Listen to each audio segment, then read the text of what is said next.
Orphatique by Anton Yu. Copyright 2023 Anton Yu. All rights reserved. Translation and notes copyright 2023. Anton Yu. Translated by Anton Yu. Cover design by Anton Yu. Photographs by Arthur Kravtsov, Irina Sidorenko, Anton Yu. Autopsy and Birth. People vanish when you least expect it. Ada Avalievna turned out to be more ingenious than I had anticipated. This morning, my most beloved neighbor delighted me again with her unique eloquence. As usual, I went out to smoke near the entrance, a habit I've never taken indoors, and inadvertently became an audience to Ada Avalievna's verbal outpouring. Here's how it went. I was near the building's entrance, finishing my cigarette. My coffee had almost cooled, given the chill outside. Dressed inadequately for the January cold, I contemplated how, in just 3 minutes, I'd be at home under a warm blanket, reading a book while cuddling my beloved cat. The thought immensely comforted me, but it was disrupted a minute later by the crackling voice of the elderly neighbor. "Tootsie," she addressed me, "you know, I found out who's been littering by our entrance." "Damn it!" I thought. Of course, her tone was full of glee and delight. Firstly, she seemed overjoyed to mistakenly address me as a woman again. Secondly, she was bursting with pride, evidently knowing who the culprit was, a miscreant who had defiled the entranceway thrice, where the most cultured and kindest people lived, including this annoying old woman. Eagerly, Ada Avalievna began detailing her investigative endeavors, portraying herself as the vigilant resident of our building, ready to defend its peace and harmony at all costs. Her eyes sparkled, her words pouring out with the elegance of a lady raised amidst hooligans and the typical riff-raff of the late 90s. And for some reason, that same swear word crossed my mind again. "Tootsie. Darling, Tootsie." Ada Avalievna's voice seemed to squeal, barely pausing for breath. "Tootsie, do you know who dared to do it? Do you?" Without waiting for my response, she continued, "It's her. That ugly, filthy woman." Seeing my confusion, Ada Avalievna decided to shift her narrative style.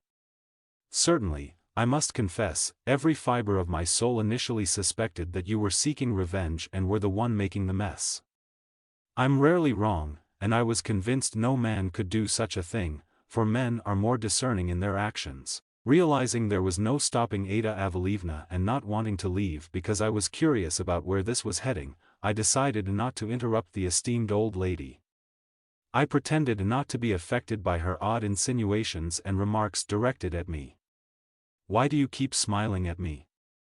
Do you think that if a woman can flash her whitened teeth in a smile, everyone necessarily desires her? I'd never allow myself to lie next to such a tart. Oh, Ada Avalievna, I would consider it an honor if a distinguished person like you desired a sinful girl like me." I decided to play along with the old neighbor. "Furthermore, I'd be thrilled to spend an evening with you, to relish the sweetness of your loins. What times do we live in? Everyone's trying to get close to my charms." Ada Avalievna exclaimed, implying that men still couldn't resist her allure. "You've lost the conversation thread," I reminded her. "Oh, yes, darling. I would love to call you a lesbian, but alas, alas, alas. I had no idea what that alas meant, and, honestly, I wasn't interested." Meanwhile, Ada Avalievna continued. "In any case, I know who it was. I know who did it." "Shat?" I decided to clarify. "Good heavens!" Ada Avalievna suddenly screamed. "Fear God, my sweet girl. Goodness gracious. Not shat, but let's say, inherited. That would be more appropriate." "All right," I confirmed, "let it be inherited," I retorted sarcastically. "So, there." Raising a finger to the sky, Ada Avalievna declared reverently, "A woman did it. I certainly didn't see that coming." I thought. Indeed, I was thoroughly convinced that no woman could do such a thing. I am very seldom wrong, I got this talent from my mother, and apparently, I'd messed up this time. Honestly, it wasn't the first time, but it also wasn't a pattern. In any case, I didn't know the basis of my esteemed and horrifyingly kind-hearted old neighbor's arguments and evidence, but I became genuinely interested in who did it. Who defecated near the entrance and not for the first time. I don't know, or rather, I don't understand, why I became so interested, but this thin thread of intrigue was the only thing maintaining any conversation with this unbearable old whore. Do I know her? I inquired, displaying immense interest. Yes. And who is it? Although I had just finished another cigarette, I decided to start one more because this conversation promised to be quite interesting. It's that woman who lives in the subway passage. The one who always talks to herself and pretends that she's pregnant. Exactly. Darling, Ada Avalievna winked at me, you're not as dumb as you look. Honestly, if not for your eyes, I'd never have thought you were a stupid idiot, blurted the restless old lady, who I bet, has a massive skeleton in her closet. A compliment? I thought to myself, this is just unbelievable. Oh, Ada Avalievna, your insight knows no bounds, as does your wisdom. I decided to smooth things over to get all the details, which, for some reason, were particularly important to me. Thank you. She responded. So, how did you find out it was her? Oh, it's simple. I decided that catching the culprit should be based on a waiting tactic and stalking. Meaning? My God, how much will you smoke? When you inhale, it seems like you're trying to suck off some unwashed Asian for pennies. Oh, not at all, Ada Avalievna. I only suck off the clean ones, regardless of their race or financial status. I'm not picky at all because I believe that being a whore is a calling, not a way to earn money. Oh, you've fallen in my esteem again, the old woman said mournfully. Fallen? I intentionally emphasized the "bell" to jab at the old, nagging hag. Ada Avalievna snorted and said nothing. I tried to probe further into her tactics and stalking. Dear and universally adored Ada Avalievna, you are the pride of our entrance. I beg you, please. Continue your story. I don't know if this withered cow realized I was mocking her, albeit rather stylishly and theatrically, but she continued. She had probably decided to tell the whole story, if only because she was bursting with her own ingenuity, and the story was apparently the most exciting episode that had happened to her in the last half-century. Alright, but in the future, refrain from using foul language, especially in my presence. I apologize. So, as soon as it got dark yesterday, I decided to step outside, as if I wanted to buy bread or cottage cheese for my grandson. That's what I did. I went out. But then I realized, why would I buy bread and cottage cheese for my grandson at such a late hour? Moreover, inconveniently, I don't have a grandson. I couldn't have a child when I was young. I hate those disgusting. Let's get to the point. Yes, sorry. I returned to the entrance and closed the door behind me. It was cool outside, and guess what I thought of? I decided to visit the neighbor on the first floor, whose windows overlook the yard at the entrance. I explained the situation to her, and she couldn't refuse me. She's my age, we elderly people always understand each other and try to be supportive. And, I was incredibly eager to hear her story. I sat by the window and kept watch. Throughout the night, 5 dogs, 2 cats, and 1 mouse ran past the entrance. Damn! She even noticed a mouse in the dark yard. And she thinks my face resembles a girl's, always blaming her poor eyesight. Furthermore, people passed by, a guy walked hand in hand with an unpleasant-looking girl, and they were kissing. Later, around 1 in the morning, a drunk group of 6 people walked by, swearing loudly, which, of course, offended me. Such unprecedented and blatant impudence. Closer to 3 in the morning, that very woman, who always wears dirty rags and pretends to be pregnant, approached the entrance. She had stuffed a bunch of clothes under her tattered coat to simulate a pregnant woman's belly. She came up to the entrance and looked around. That's when I understood everything. Ada Avilievna exclaimed triumphantly. What did you understand? I tried to keep up with this endless story, overly stuffed with a myriad of various and absolutely unnecessary details. This creature. God, if you knew how she stunk of urine. Undoubtedly, I confirmed, realizing that Ada Avilievna had not only excellent vision but also a keen sense of smell to detect the odor of this homeless woman through frames and glass. She, this creature, squatted, pulled down her dirty pants, and started to defecate. Imagine, just imagine, defecate. Defecate. I almost fainted. I swear to God, I've never seen anything like it. I decided not to go out to punish the offender. I thought it would be best to wait until morning and catch this filthy scum, this social outcast, this pointless and unwanted alcoholic, to give her a thrashing. Here's what I came up with: gather the neighbors, each taking something from the kitchen utensils, and head towards the subway. This useless and perpetually drunk creature always loiters nearby. Take and beat. Ada Avilievna suddenly fell silent, avoiding the use of a curse word. Take and, I tried to continue her sentence. Take and beat such a villain. Who has ever heard of such a thing where honorable and intelligent people have their lives ruined like this? It's a horror. But why do you want to beat her? She's ill. Perhaps it would be more sensible to get her into a clinic? Are you out of your mind? The old woman suddenly shouted, her small brown eyes wide. Are you out of your mind, fool? What clinic? People like her should be exterminated. She's of no use. Such trash. There should be an exceptionally brutal death penalty for such ones without the right to appeal. Ada Avilievna's eyes were ablaze. It seemed that, indeed, her investigation was the most important thing that had ever happened to her. Suddenly, I got bored listening to and looking at her, so I decided to go home. To be honest, I wasn't even worried about what this old and impossibly stupid bitch might think. I left without saying a word. Although, when I was closing the door to the entrance, I heard her continuing her story. She didn't care whether there was someone to listen or not. It was good at home. Old books and various trinkets, bought at flea markets, added coziness. One item, a part of an old mirror, was dearer to me than all the others. A part of the mirror. Through it, I could connect with the actors of the Theater of Freaks, attend their performances, and rejoice with them when their acts were successful.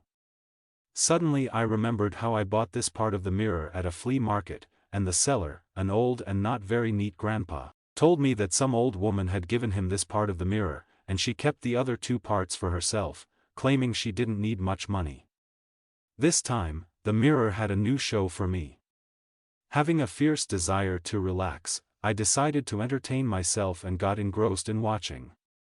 After the standard introduction featuring long-haired girl Sarah and her little coffin that she always rolled out on stage, a man in a tailcoat appeared and explained that today's acts would be dedicated to a new actor of the Theater of Freaks. To my surprise, the woman who, according to Ada Avilievna, had defecated by the entrance came onto the stage. Is she dead too? I thought. Yes, apparently so. The homeless woman, who always pretended to be pregnant, stood on stage. At first, when she came out unwashed, with a sharp and pungent smell of urine, there was no applause. No applause came because of her extreme stiffness, thinking she had come out by mistake. Wearing clothes made of dirty black rags, she suddenly placed equally dirty bags filled with garbage and junk on the stage. All this, apparently, she had collected from dumpsters. She placed these bags gently as if they were the most precious things she had. Apparently, that was the case. My everything, my little son, she began her monologue. I will swaddle and lull him. I will swaddle him. She tenderly stroked her prop belly filled with junk, and a smile shone on her face, now tender, now on the brink of madness. The intonations of her voice sometimes resembled a child's, sometimes an old woman's, but it was always evident that she was balancing on the edge of sleep and madness, and clearly out of reality. She continued caressing her belly, protruding like a pregnant woman, and said, "My miracle. My baby. I will love you." She suddenly burst into tears, but at the exact moment, wiped away the tears and continued, "I'm glad that he abandoned us. I'm glad, glad, glad." Her voice suddenly dropped to a whisper, and she fell silent. The unkempt participant's silence broke again. This time, she began speaking in a whisper and escalating into a shout, repeatedly crying out, "I loved. I loved. I did love." After these words, lowering her eyes to the floor, she fell silent again. Then, bending over her tattered bags, she began rummaging through them, searching for something. Standing in an awkward pose, she pulled out a razor. After ensuring it was sharp enough, she began shaving her dirty, dust and urine-scented hair. Having shaved about half of her hair, she paused for a few seconds, deciding she needed to smoke. She pulled out a crumpled pack of cigarettes and lit one. Holding the cigarette in her mouth, she continued to shave her hair with the same clumsy gestures. Thick, dirty strands of hair fell to the stage. When the procedure was finished, she told the audience that she hadn't finished her performance yet. Without shaving the back of her head completely, she discarded the razor. The hall began to applaud. Someone from the front row shouted, "Bravo!" Suddenly, the heroine, waving her finger, indicated that there was more, pulled her bags further to the wings. Returning to the center of the stage, she exhaled and yelled, "I did love." Collecting the hair from the floor into a pile, she stood over it and lifted her ragged clothes. Now, the audience could see her dirty, unshaven legs, black. From the front rows, it was visible that ulcers had formed on her legs, and white worms were wriggling in them. The homeless woman lifted her clothes even higher, and the audience saw her genitals. Squatting down, she began to defecate on her dirty hair. Finishing her favorite activity, she wiped herself with her rags. At this point, the hall gave a standing ovation. The applause lasted several minutes, and the woman stood, frenziedly staring into the distance. When the ovation subsided, she touched her feces with her palm and said, "This is my child. I gave birth. I gave birth." There were shouts of joy in the audience. Everyone seemed to rejoice with her, another victim of the disease that had brought so many to this theater. F39. Evening came. A cool breeze sneaked through a slightly opened window. I realized I needed to smoke. No cigarettes. Out of them. I had to get out. The city was boiling. Regardless of the season, people were walking on the streets, and their numbers terrified or scared me. Approaching the store, I noticed an ambulance and police near the crosswalk. This somehow caught my attention. I decided to get closer. Medical staff and forensic experts were bustling around a dead body. Approaching closer was prohibited. After the body was packaged into an opaque plastic bag, I saw one of the officials giving an interview. He was encircled by a large crowd, answering journalists' questions. The body of a homeless woman was found. According to witnesses, it was a deliberate murder. Someone from the crowd shouted that everyone knew who did it. Suddenly, the attention of the media representatives was drawn to this shouter. "What are your arguments based on? Could you tell us more in detail? Everyone knows this homeless woman. She always walked around pretending to be pregnant." A group of young men. They did their part. They always wanted to either beat her or kill her. The journalists returned to the forensic expert they were interviewing. "Is it true that the body was found in a strange state?" The forensic expert hesitated, but the journalist persisted. "It is already known that the body was brutally mutilated." "Yes," the respondent confirmed. "Someone mutilated her face, piercing the skull through the eye sockets with rebar rods. They were sticking out of her when the body was found. Also, the murdered woman's abdomen was slit open with a sharp object, and all internal organs were cut out and placed next to the body. I didn't wait for the continuation.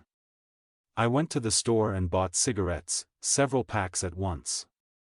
Lighting up near the entrance, for some reason, I thought that I was not afraid of loneliness now because I'd forever have my music, my books, my memories, and my texts, especially those handwritten, as I have lovely handwriting.